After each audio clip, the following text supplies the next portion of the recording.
Back here on the show, going into the second segment of this live episode, talking about the New York Jets and their newest signing, Tyron Smith, from the Dallas Cowboys to be the New York Jets' new left tackle. A move that happened over this past weekend, only a one-year deal for the former Cowboys left tackle, but it could be worth up to $20 million based on incentives and playing time. It's $6.5 million guaranteed, with that other $13.5 million to be based and earned on playing time. The minimum playing time that needs to happen for Tyron Smith before he earns a little bit of those incentives and a little bit of that money is only 38%. So undoubtedly he's probably going to get it just based on the way he's been trending recently with the injuries that he's dealt with, the time that he's missed. He played 13 games last year and has stayed relatively on the healthy side in the last few years. He hasn't played a full season since 2015, so it's not like he's been this Iron Man always in playing every game. Based on his age as well, he is on the older side. But regardless of all of that, I think it's still a good sign for this New York Jets team that I talked about it on a segment before. With this team, it seemed like last year everybody was ready to crown them AFC Conference Championships, ready to send them to the Super Bowl because they did have some reason to do it. Their defense was exciting. It was young. Sauce Gardner, Quentin Williams. They had all those studs really on the defensive side of the ball. So that was exciting. But offensively, once they got Aaron Rodgers, everybody assumed that it was going to be a transition into this contending team heading into the 2023 season, and it really couldn't have been further from that. I know Aaron Rodgers got hurt, and I know it was a freak thing to have him injured just like 4 or 5 plays into the season, but after that, if this team was really prepared to jump into contender status and be ready to compete with the Kansas City Chiefs in their division with the Buffalo Bills and the Baltimore Ravens, I think you would have seen them in a lot closer games, and they put a lot of ugly performances out there, and I think most of that was because of the offensive line. They got a quarterback, but what good is a quarterback if you can't protect him and support him with the pieces around him? On top of that, it was just not a good look. I know Zach Wilson didn't perform to the best of his abilities, but again, the offensive line was in and out. They had a lot of missing pieces. Last year, they had actually 9 offensive linemen play games at 2 or more positions across that offensive line. Arguably, their best offensive lineman, Elijah Vera Tucker, got injured as well, so he missed a big part of the season. And he's, funny enough, the only one that remains from the offensive line last year. The Jets' offensive line last year consisted of Mekhi Becton, Laken Tomlinson, Dwan Brown, Connor McGovern, and Elijah Vera Tucker, like I mentioned. Now, General Manager Joe Douglas has been very active in free agency, attacking the offensive line problem, knows how vital it is for Aaron Rodgers to stay healthy, because with Aaron Rodgers, it obviously gives you a chance to compete, in which a lot of the times last year in these games, it looked like their offense wasn't even out there. The defense was on the field the majority of the time. And now they've assessed it early in free agency, and now their offensive line looks almost completely brand new with Tyron Smith at left tackle. They signed Joe Simpson from the Baltimore Ravens. He played all the games that the Ravens were in last year, so that's a good sign as well for that offensive line to stay healthy coming off of last year. Their right guard now is solidified as Elijah Vera Tucker, and their right tackle is also from the Baltimore Ravens when they traded for Morgan Moses as well. So they got 2 Baltimore Ravens coming off of a very good performance for the Baltimore Ravens and how good they were able to run the ball and protect Lamar Jackson. So that was a good evidence of what they could bring. And center is going to be Joe Tippmann for them, most likely, their second-round pick last year. He's the only one that's, you could be questionable on, but regardless of that, he is the only weak spot, I guess you could say. All the other guys are experienced, have experienced success at their other respective teams. Now they come to the Jets with Aaron Rodgers, everybody knows what he could bring.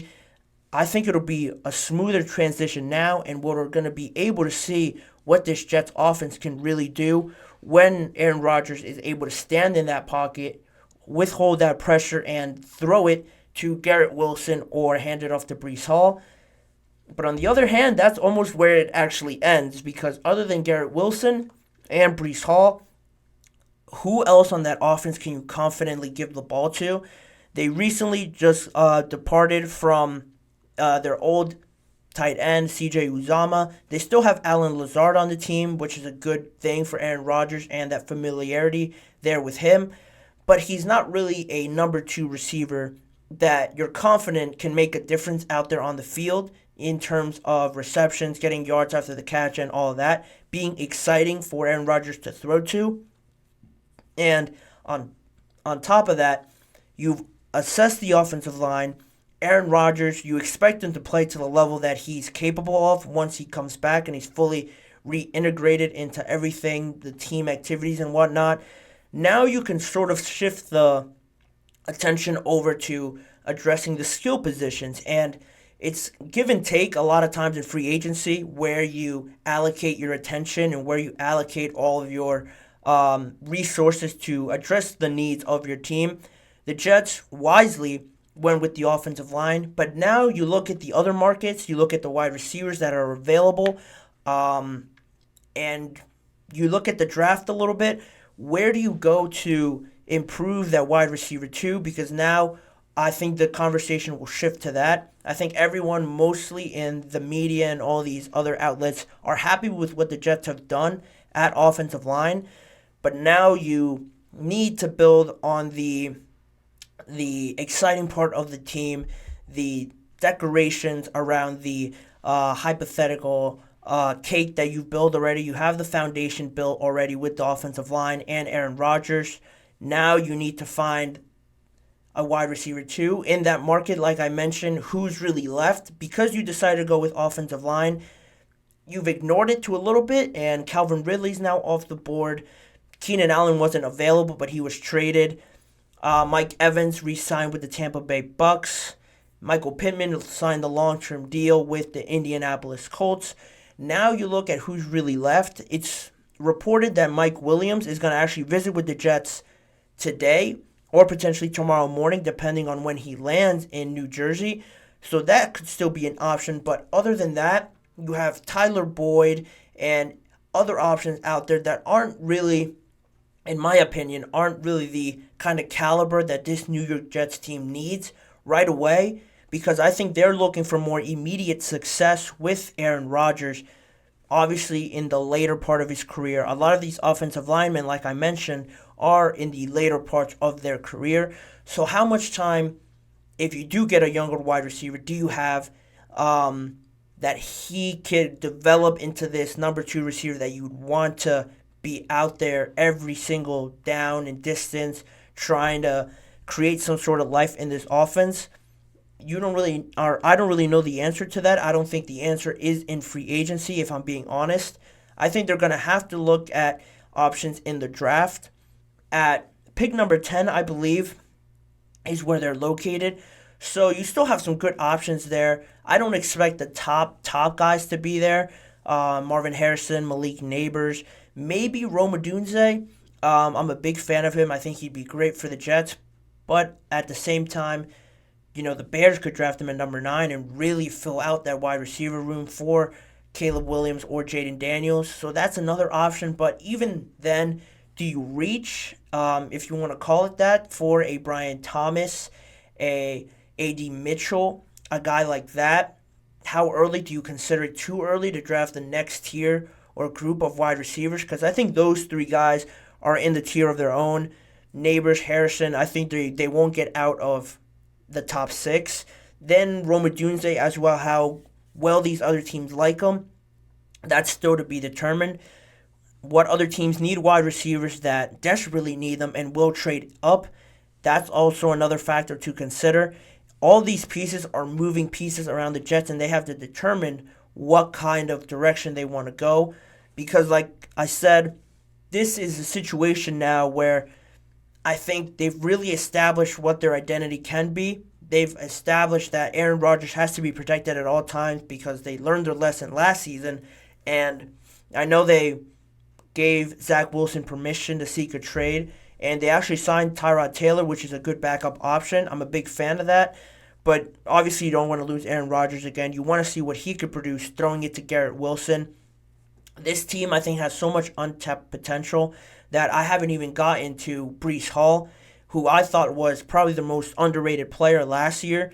A lot of the times, because they didn't have that option coming out of the backfield, they would throw it to Breece Hall out of the backfield. He would get a lot of receptions. When people would double team Garrett Wilson, it was just almost a Breece Hall show.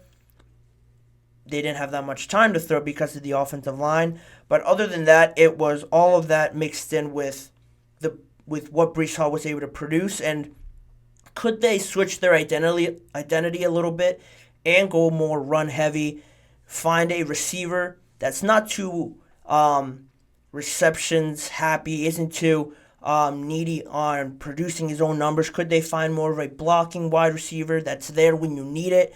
Not really a bona fide number 2 or a number 1, but just a guy that's able to fill that role, block. And could they shift their identity more to running it with Breece Hall? I wouldn't be opposed to that. I'm a big fan of Breece Hall. He was having a great rookie year. Unfortunately, he got hurt, and last year it almost looked like he didn't miss a step. And I think they actually underutilized him a lot last year, and I wouldn't be opposed to them riding his coattails a little bit because of how special I think he is, how well he could produce. Not to mention with this new offensive line, he could really be a player that breaks out and jumps really from year 2 to year 3 and becomes the face of this team. We all know what the running back market is for these young running backs and basically any of the running backs nowadays. If you have a young one like Breece Hall just in his 3rd year, I don't see why you want to use him to the best of his ability as much as you can. In doing that, I think it could work out well for them if their options aren't there at wide receiver. Obviously, if they draft a good one in the draft and still use Breece Hall a lot, that's probably best case scenario. But if the other option is just try to find a cheap option for them in free agency, or trying to find just the plug and play guy that isn't too exciting on offense, I don't think that would be a bad idea because of how special Breece Hall is. That's where I stand on the New York Jets right now. I'm loving what they did with the offensive line. That's obviously huge. Tyron Smith is a player that will surely be missed by the Dallas Cowboys and all the New York Jets fans. Everybody in that organization, I'm sure, is happy to have him in the building, regardless of age or whatnot. If you're good, you're good, and that's what the Jets needed right now, a player of his caliber, and I'm excited to see where they go heading into next season. But in saying that, I will transition into our second break of this show, and on the other side of it, all the Steelers news is coming with the trade of Kenny Pickett to the Philadelphia Eagles, and all these storylines and reports behind that, as well as Justin Fields getting traded to the Pittsburgh Steelers and now filling out a new quarterback room with Russell Wilson over there in Pittsburgh. All of that coming up on the GSMC Chip Shot Football Podcast up next.